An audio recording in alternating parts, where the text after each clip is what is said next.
Many years ago, I read where Napoleon Hill pointed out that the imagination is the most marvelous, miraculous, inconceivably powerful force that the world has ever known.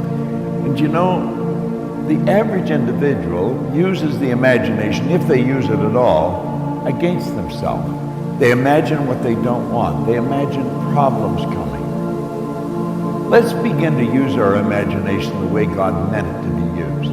It's the greatest creative faculty that we possess, and we can build anything we want with it.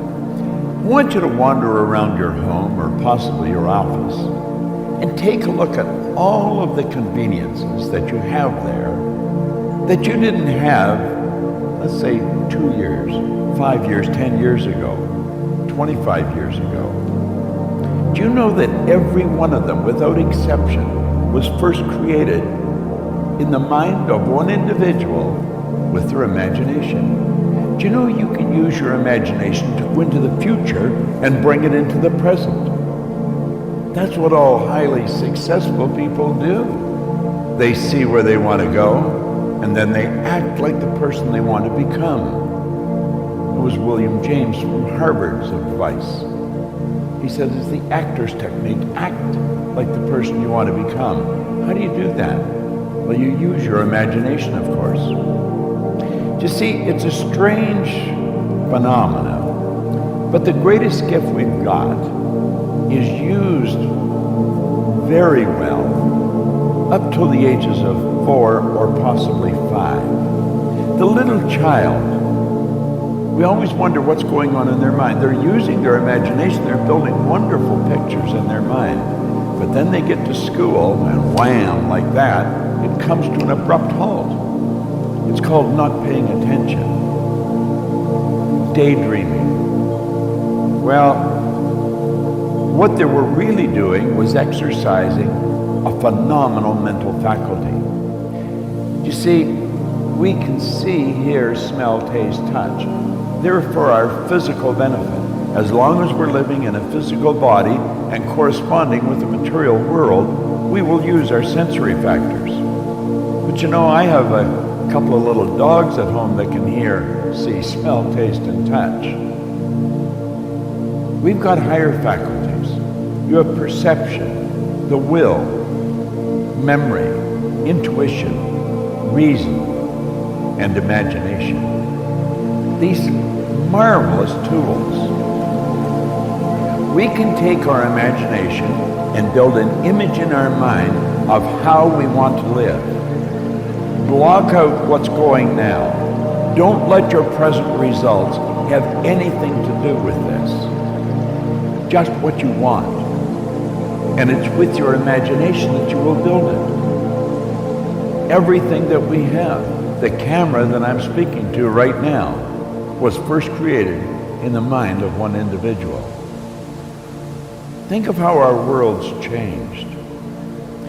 You see, we were gifted with these higher faculties. We're God's highest form of creation.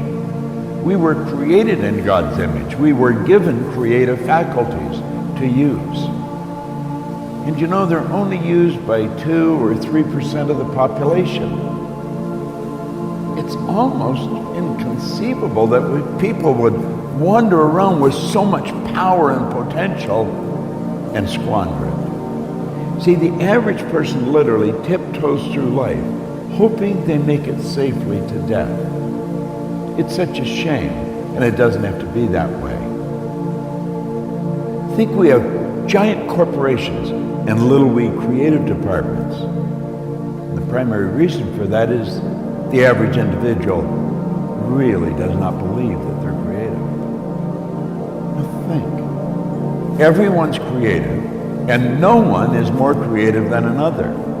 It's just that some have chosen to use their creative faculties to a greater degree than others. Imagination, your imagination. What do you want? How do you really want to live? Build the picture in your mind. There's a power that is flowing to and through you. A creative, unadulterated power. It can be photographed leaving your body. Way back in the 30s, Semyon Kurlin, the Russian photographer, perfected a form of photography where you can actually photograph a person's body and you will see the energy glowing from them. Well, that energy flows into your mind. And it's the images you build in your mind that's going to dictate the vibration that this instrument you're living in is in. And the vibration on a conscious level is called feeling. Make certain that you exercise your imagination daily. Build beautiful images in your mind of how you want to live, and then hold those pictures there and live that way. The imagination, the greatest nation in the world, the imagination. You've got one. It's a marvelous creative tool. It deals with the invisible side of your personality. You see, no one will ever really see you. They'll only see your body, and they'll see you the great work that you do. Make certain that your work is great work. And if you keep your imagination alive, keep it active, you're going to have a phenomenal life. You know, life can get better every day, and it will get better every day through the proper use of your imagination. What a wonderful